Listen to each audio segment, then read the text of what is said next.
CW और medicine मिलकर Thailand को और भी एक्सप्लोर करती हैं। मेडिसिन हर जगह फोटोज और वीडियोस लेती है, लेकिन सीडब्ल्यू किसी भी फोटो में नहीं आना चाहती। फिर मेडिसिन अपनी डायरी में लिख देती है कि आज के दिन वो कहाँ गई और क्या क्या देखा। अगले दिन सीडब्ल्यू मेडिसिन को जंगल के बीच एक प्राइवेट गेस्ट हाउस में लेके जाती है। मेडिसिन बिलीव भी नहीं कर पाती कि जंगल के बीच इतनी शानदार प्रॉपर्टी बनी हुई है। उस रात सीडब्ल्यू मेडिसिन के लिए डिनर बनाती है और दोनों उस गेस्ट हाउस में सो जाती है। अगले दिन सुबह होने से पहले ही दोनों सीडब्ल्यू के प्राइवेट बोट में वहां से निकलती है। जब सूरज उगता है तब जाकर मेडिसिन को पता चलता है कि सीडब्ल्यू उसे थाईलैंड से दूर एक प्राइवेट आइलैंड पे लेके जा रही है। उस आइलैंड को देखकर मेडिसिन खुशी से झूमने लगती है और सीडब्ल्यू से पूछती है, तुम्हें इतनी खूबसूरत जगह के बारे में कैसे पता चला। सीडब्ल्यू बताती है कि सिर्फ मैं और मेरे पापा ही इस आइलैंड के बारे में जानते हैं, लेकिन ये जगह सेफ है, तुम डरो मत। जब भी मैं डिप्रेस्ड होती हूँ तो यहीं आती हूँ और मेरा मन हल्का हो जाता है। तुम भी स्ट्रेस लग रही थी तो मैंने सोचा क्यों ना तुम्हें भी यहाँ लेके आऊँ, यहाँ रात बिताएंगे और कल सुबह वापस चले जाएंगे। ये कहकर सीडब्ल्यू वहाँ कैंप सेट करती है। मेडिसिन देखती है कि यहाँ मोबाइल नेटवर्क तो आ नहीं रहा है। वहाँ एक लकड़ी पर 1 2 3 करके लाइंस खींचे गए थे। मेडिसिन उसे देखते हुए आगे बढ़ती है। रात को दोनों कैंप फायर के पास बैठकर ड्रिंक करती है। बातों ही बातों में मेडिसिन मजाक करती है कि ये आइलैंड मेनलैंड से इतनी दूर है कि अगर मैं तुम्हें मार डालूं तो किसी को कुछ पता भी नहीं चलेगा, है ना। लेकिन सीडब्ल्यू सीरियस होकर कहती है कि अगर मैं तुम्हें यहाँ अकेला छोड़कर बोट लेकर चली गई तो तुम क्या करोगी। यहाँ तो नेटवर्क भी नहीं है। 2 3 दिन में तुम भूखी मर जाओगी या फिर यहाँ के कीड़े चील वगैरह तुम्हें काट खाएंगे। ये सुनकर तो मेडिसिन घबरा जाती है। फिर हंसकर कहती है कि मैं तो मजाक कर रही थी यार, पर तुम तो एकदम सीरियस बात कर रही हो। फिर सीडब्ल्यू भी हंस देती है और दोनों ड्रिंक करके नशे में सो जाती है। अगली सुबह मेडिसिन से पहले सीडब्ल्यू जागती है। फिर वो सच में वही करती है जो उसने कल रात कहा था। वो चुपचाप मेडिसिन का बैग और दूसरी चीजें उठाकर अपनी बोट में निकल जाती है। और यहाँ पर इस मूवी का टाइटल इन्फ्लुएंसर डाल के मूवी आगे बढ़ती है। मेडिसिन को उस सुनसान आइलैंड पर अकेले छोड़कर सीडब्ल्यू उस विला में आती है जहाँ मेडिसिन रहती थी। वो मेडिसिन की ड्रेस पहन लेती है और मेडिसिन का स्टाइल वगैरह अपनाने लगती है। यहाँ तक कि वो मेडिसिन के बालों की तरह एक विग भी खरीद लेती है। अब वो धीरे धीरे मेडिसिन की आईडी ही चुरा लेती है। मतलब सीडब्ल्यू पूरी तरह मेडिसिन बनने लगती है। मेडिसिन का फोन, उसका पासपोर्ट, क्रेडिट कार्ड, सब कुछ सीडब्ल्यू के पास है। लेकिन ये कोई नॉर्मल चोर नहीं, बल्कि खुद को मेडिसिन के ढांचे में ढाल देती है। वो कई जगहों को एक्सप्लोर करती है और वहाँ की वीडियोस, फोटोज वगैरह मेडिसिन के चैनल पे अपलोड करती है। लेकिन मेडिसिन के फैंस तो जानते ही हैं कि ये मेडिसिन नहीं कोई और है, ये तो पकड़ी जाएगी, है ना। लेकिन नहीं, सीडब्ल्यू शातिरों की शातिर है। वो आर्टिफिशियल इंटेलिजेंस की मदद से अपने फोटोज में अपना चेहरा मार करके निकालती है और उसमें मेडिसिन का फेस मार्फ कर देती है। इतना ही नहीं, मेडिसिन ने इतने सालों से जो वीडियोस, फोटोज वगैरह अपलोड किए थे उनमें मेडिसिन के हर एक्सप्रेशन को, चेहरे की हर मूवमेंट को रेफर करके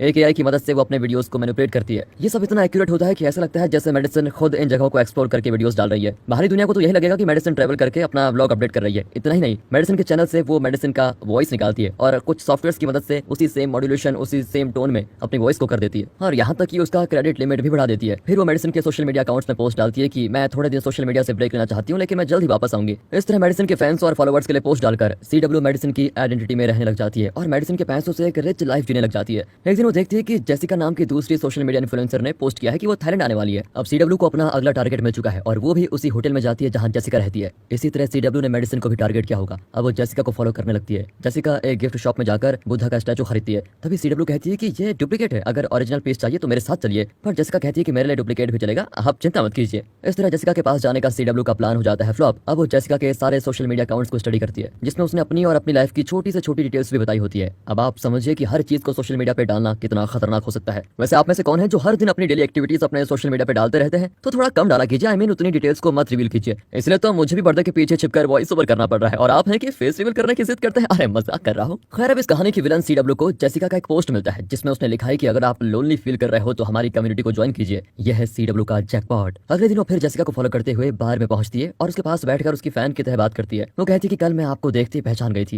ये मेरी खुशकिस्मती है कि आज फिर से आपसे मुलाकात हो गई। मैं आपकी बहुत बड़ी फैन हूँ और आपके सारे पोस्ट देखती हूँ। जेसिका भी उसकी चिकनी चुपड़ी बातों में आ ही जाती है। जेसिका पूछती है, क्या तुम अकेली हो? सीडब्ल्यू झट से कहती है कि मेरा बॉयफ्रेंड भी आने वाला था पर उसे कुछ काम था इसलिए नहीं आया। मैंने यहाँ पर एक बड़ा विला रेंट पर ले लिया है पर मैं वहाँ अकेली रहती हूँ। जैसे सीडब्ल्यू ने मेडिसिन के साथ किया, बिल्कुल उसी तरह वो जेसिका को भी कई जगह घुमाती है और जेसिका अपने सोशल मीडिया पोस्ट के लिए फोटोज और वीडियोस को शूट कर रही होती है। यहाँ सीडब्ल्यू चुपके से जेसिका के बैग से उसके होटल रूम का की कार्ड निकाल लेती है। अपनी शूटिंग खत्म करके जेसिका सीडब्ल्यू का नंबर ले लेती है और वहाँ से अपने होटल के लिए निकलती है। इसी बीच सीडब्ल्यू तेजी से वहाँ से निकलती है और जेसिका से पहले ही उसके रूम में पहुंच जाती है। यहाँ भी जेसिका का पासपोर्ट, कैश वगैरह चुराकर वो बड़ी तेजी से उस होटल से बहुत दूर चली जाती है। जेसिका अपने कमरे में पासपोर्ट और डॉक्यूमेंट्स को ना पाकर बहुत घबरा जाती है और जैसे सीडब्ल्यू ने एक्सपेक्ट किया था, जेसिका उसे कॉल करती है। सीडब्ल्यू कहती है कि देखो फिक्र मत करो, सब कुछ ठीक हो जाएगा, जब तक आपका नया पासपोर्ट नहीं बन जाता आप मेरे साथ विला में रह सकती है। वो जेसिका को मेडिसिन के विला में लेके जाती है जहाँ वो मेडिसिन बनकर रह रही है। लेकिन वहाँ उसे लगता है शॉक। विला खुला है और फर्श पर फूल बिछाए गए हैं, हर तरफ कैंडल्स चल रहे हैं। सीडब्ल्यू घबराते हुए अंदर जाती है तो पता चलता है कि मेडिसिन का बॉयफ्रेंड रियान आया है। उसने मेडिसिन के साथ सुलह करने के लिए ही ये रोमांटिक अरेंजमेंट करके रखा हुआ था। जेसिका सीडब्ल्यू से पूछती है, क्या यही तुम्हारा बॉयफ्रेंड है? सीडब्ल्यू एकदम नर्वस हो जाती है और कहती है, ये मेरा बॉयफ्रेंड कहाँ है? ये तो मेरी फ्रेंड का बॉयफ्रेंड है। रियान पूछता है कि मेडिसिन कहाँ पर है? सीडब्ल्यू कहती है कि उसने और मैंने मिलकर ये विला बुक किया था पर उसने कहा कि तुम दोनों का ब्रेकअप हुआ है, 2 दिन से वो यहाँ पर आई भी नहीं। ये सुनकर रियान कहता है कि जब तक वो नहीं आती मैं यहीं उसका इंतजार करूंगा और ये कहकर वो एक कमरे में चला जाता है। जेसिका भी बहुत थकी हुई है और वो भी एक कमरे में चली जाती है। सीडब्ल्यू का प्लान हो गया है खराब। अगली सुबह सीडब्ल्यू रियान से कहती है कि तुम मेडिसिन को कॉल क्यों नहीं कर लेते? वो कहता है कि मैं उसे लगातार कॉल कर रहा हूँ पर वो फोन नहीं उठाती। CW उसे फिर ट्राई करने को कहती है और रियान वैसा ही करता है। इस बार मेडिसन फोन पर बात करती है। रियान उसे वापस आने को कहता है। फिर वो मुड़कर CW को देखता है लेकिन वो चुपचाप बैठकर अपने लैपटॉप पर कुछ कर रही होती है। उसका मुंह भी नहीं खुल रहा होता है, लेकिन असल में उसके पास एक AI सॉफ्टवेयर है जिसमें उसने मेडिसिन का वॉइस फीड करके रखा हुआ है। जो CW अपने सिस्टम पर टाइप करती है वो मेडिसिन की आवाज में रियान को उस कॉल में सुनाई देता है। आखिर में CW टाइप करती है कि तुम यहाँ से चले जाओ, मैं तुम्हें नहीं देखना चाहती। ये कहकर होता है कॉल कट। मेडिसिन की आवाज में ये सुनकर रियान बहुत उदास हो जाता है। तभी जेसिका बाहर घूमने के लिए तैयार होती है। रियान कहता है कि मुझे भी घुटन हो रही है, मैं भी चलूंगा। ये सुनकर CW को गुस्सा आता है क्योंकि वो कैसे भी रियान को यहाँ से दफा करना चाहती है। फिर बीच पर जेसिका अपनी फोटोज खिंचवाती है। रियान उसके साथ होता है और CW थोड़ी दूर पर अकेली खड़ी होती है। रियान जेसिका से पूछता है कि आप CW को कब से जानती है। वो कहती है कि मैं उससे यही मिली थी। उसने कहा कि उसने एक विला रेंट पर लिया है और उसका बॉयफ्रेंड नहीं आया, इसलिए वो अकेली रहती है। रियान बताता है कि मेडिसिन कभी किसी के साथ कमरा शेयर नहीं करती। मुझे विश्वास ही नहीं हो रहा है कि वो CW के साथ विला शेयर कर रही थी और पिछली बार उसने बताया कि उसका पासपोर्ट और कैश चोरी हो गया है। ये सुनकर जेसिका को थोड़ा डाउट होने लगता है क्योंकि उसका भी पासपोर्ट चोरी हुआ है। तो क्या थाईलैंड में अक्सर ऐसा होता है? इससे पहले कि वे और कोई बात करें CW वहां पर आ जाती है और कहती है कि मैं इससे भी अच्छी जगह जानती हूँ। ये कहकर वो उन्हें कहीं और लेके जाती है, पर वहां भी रियान और जेसिका अकेले में बात करने लगते हैं। धीरे धीरे जेसिका और रियान को CW पर शक होने लगता है। अगले सीन में तीनों एक पब में होते हैं। जेसिका मेडिसिन को मैसेज करती है कि मैं आपके बॉयफ्रेंड से मिली थी और उसने बताया कि आपका पासपोर्ट चोरी हो गया था। उसके बारे में मैं आपसे बात करना चाहती हूँ क्योंकि मेरा पासपोर्ट भी चोरी हुआ है। क्या मैं आपसे मिल सकती हूँ? अब मेडिसिन का फोन तो CW के पास है और ये मैसेज देखकर वो घबरा जाती है, लेकिन इतने में जेसिका वहां से निकल जाती है। वो सीधे विला जाती है और अपनी सारी चीजें पैक करके वहां से निकलना चाहती है। इतने में CW विला पहुंचती है। वो देखती है कि जेसिका ने एक कैब बुक किया है। वो कैब ड्राइवर को कुछ पैसे देकर कहती है कि वो नहीं आएगी, ट्रिप कैंसिल कर दो। फिर वो एक साइको की तरह गुस्से में ऊपर आती है और जेसिका से पूछती है कि रातों रात कहाँ जा रही हो, क्या तुम्हें ये जगह पसंद नहीं? जवाब में जेसिका सीधे सीधे कह देती है कि मेडिसिन का पासपोर्ट चोरी हुआ था और अब मेरा भी पासपोर्ट चोरी हुआ है, इसलिए मुझे तुम पर शक है। अगर तुम्हें पैसे चाहिए तो मैं दे सकती हूँ, लेकिन तुम मुझे छोड़ दो, मैं यहाँ नहीं रहना चाहती। ये कहकर वो कुछ पैसे निकाल कर देती है और यहाँ पता चलता है कि ये महज पैसों के लिए इस तरह का आइडेंटिटी थेफ्ट नहीं कर रही है। इसका कोई और ही मकसद है, इसलिए वो पैसे नहीं लेती बल्कि जेसिका का सर दीवार पर पटक देती है। खून से लथपथ नीचे गिरती है और तभी CW कहती है कि मैं पैसों के पीछे भागने वाली चोर नहीं, तुम जैसे लोग अपनी खूबसूरती को दिखाकर पैसे कमा रही हो और शानदार लाइफ जीती हो, इसलिए मुझे तुम लोगों से चिढ़ है।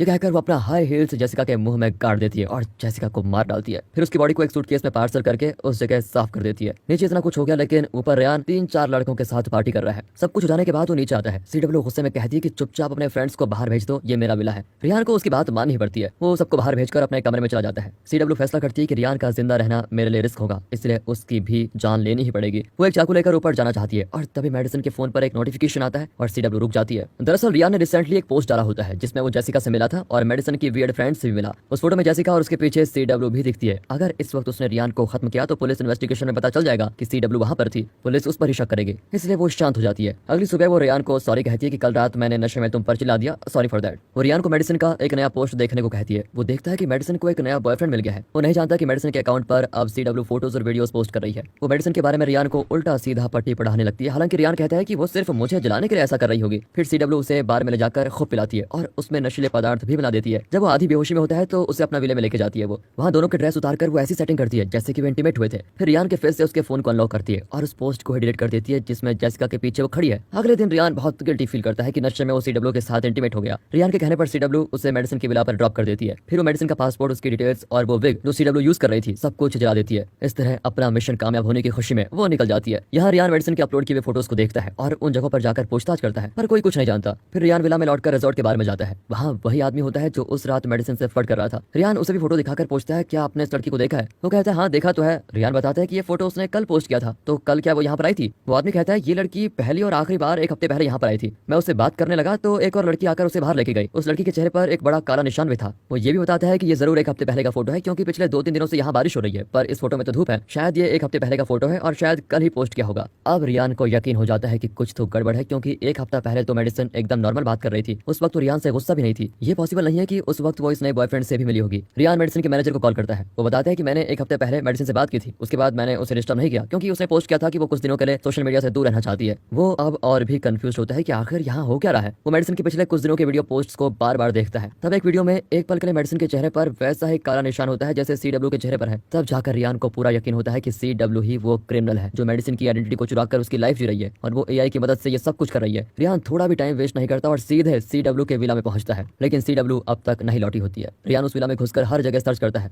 उसे मेडिसिन की डायरी मिलती है जो वो रोज लिखती थी। उसने लिखा होता है कि वो कौन सी जगह गई, कब CW से मिली और फिर रियान से ब्रेकअप के बारे में कब बात की और वगैरह वगैरह। आखिर में उसने लिखा होता है कि CW मुझे एक प्राइवेट आइलैंड में लेके आई है जो मेनलैंड से बहुत दूर है। यहाँ मेरे और CW के अलावा और कोई भी नहीं है, पर मुझे ये जगह बहुत ही पसंद है। इतने में CW आ जाती है और रियान छुप जाता है और एन वक्त पर उसके मुंह पे दे मारता है। वो गिर जाती है। अगले सीन में दिखाते हैं कि रियान ने उसे बांध कर रखा हुआ है और पूछता है कि मेडिसिन कहाँ पर है। CW कहती है कि उस जगह को कोई नहीं जानता, पर मैं तुम्हें वहां लेके जा सकती हूँ। रियान एक चाकू निकाल लेता है और CW को बोट की ओर लेके जाता है, लेकिन पलक झपकते ही वो रियान को पानी में धकेलकर उसे ही चाकू से खत्म कर देती है। फिर वापस आकर मेडिसिन के अकाउंट में ये पोस्ट करती है कि रियान मुझे कई दिनों से अब्यूज कर रहा था, पर मैं चुप रही। सोशल मीडिया पर अब ये हॉट टॉपिक बन जाता है और सब रियान के अगेंस्ट कुछ न कुछ पोस्ट करते हैं। फिर रियान के बैग से वो एक रिंग निकालती है जो वो मेडिसिन को प्रपोज करने के लिए लेके आया था। उस रिंग को खुद पहनकर वो आराम से सो जाती है। अगले दिन सोशल मीडिया पर मेडिसिन का मैनेजर भी रियान के खिलाफ वीडियो डालता है कि मेडिसिन को इस रिलेशनशिप से बाहर आ जाना चाहिए। CW हंसती है क्योंकि अब उसने रियान, मेडिसिन और जेसिका के केस को सोशल मीडिया के जरिए इतना उलझा दिया है कि CW पर कोई शक भी नहीं करेगा। सब अपनी अपनी कहानी बुनते रहेंगे और पुलिस भी भटक जाएगी। दोस्तों, ऐसे ही कई वायरल न्यूज फैलते हैं। फिर CW रियान की लाश को लेकर उसी आइलैंड की ओर निकलती है जहां उसने मेडिसिन को मारने के लिए छोड़ दिया था। इस आइलैंड पर पहुंचकर वो मेडिसिन की लाश को ढूंढती है, पर उसे कुछ नहीं मिलता। CW देखती है कि वहां की लकड़ी पर कई सारी लाइंस खींची गई हैं, यानी मेडिसिन इतने दिन सर्वाइव कर रही थी। पर CW को लगता है कि मेडिसिन कुछ दिन सर्वाइव करके मर गई होगी या फिर इतनी कमजोर हो गई होगी कि एक मार में ही उसकी जान ले लूंगी। वो एक कुदाल लेकर जंगल के अंदर जाती है, हर जगह उसे ढूंढती है, मेडिसिन का नामो निशान नहीं होता। फिर वो एक जगह पहुंचती है जहां 2 क्रॉस करके रखे होते हैं। लगता है CW ने पहले भी 2 लोगों को मारकर यहाँ गाड़ दिया था। उन 2 क्रॉसेस को देखकर वो मुड़ती है तो